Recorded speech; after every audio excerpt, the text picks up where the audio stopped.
Welcome to this week's vlog. It was fantastic to see the Westminster office buzzing earlier in the week with the North and the South Uplands Groups visiting London for the Westminster launch of the Uplands vision.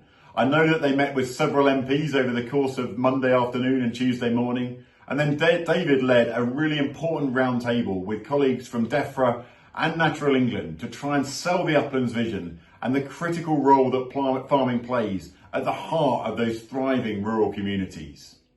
Last year, the NFU set up its new Food and Farming Fellowship Scheme.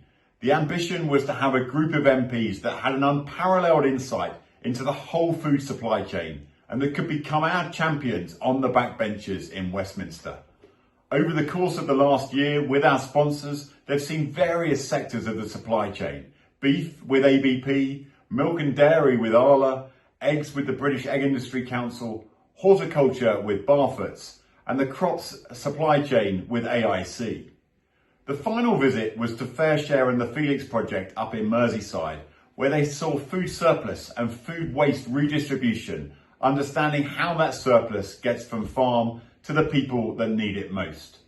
We're really looking forward to the graduation dinner, which is taking place in a couple of weeks' time, and we're also looking for the next cohort of MPs that want to gain this greater in-depth understanding of the farm to fork supply chain. If you think your MP may be interested, please ask them to apply for the scheme.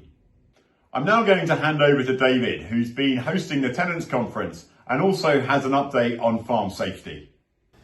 We've had a fantastic day today here at the Three County Showground at Malvern with the NFU 2025 Tenants Conference. We've had some brilliant speakers, not least the new Tenant Farming Commissioner, Alan Laidlaw, but also a brilliant farmer panel in the afternoon and some great technical sessions on succession and new generation as well.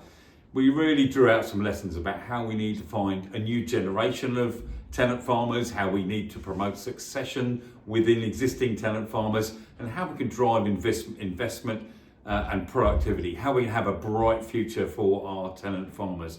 It's been a successful day, lots of people came, and we're really looking forward to doing it again.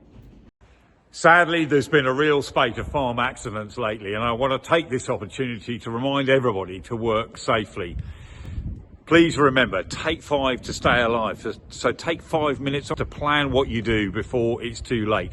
We have to change the culture of farm safety, and the best way we can do that is to think about what we can do. So please make that pledge about one thing you can do on your farm that will make a difference to make sure we all come home safe at the end of the day.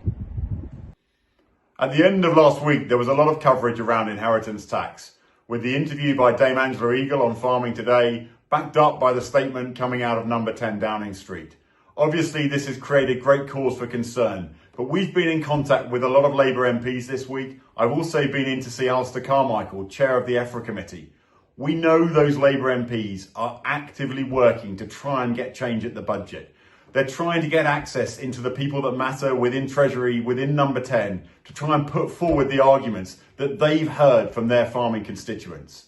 If there is no proactive movement in the budget, then we'll be looking at how we can try and promote amendments and what those amendments should be. We'll keep you updated on this work as things move forward. Thank you very much for listening. I look forward to speaking to you next week.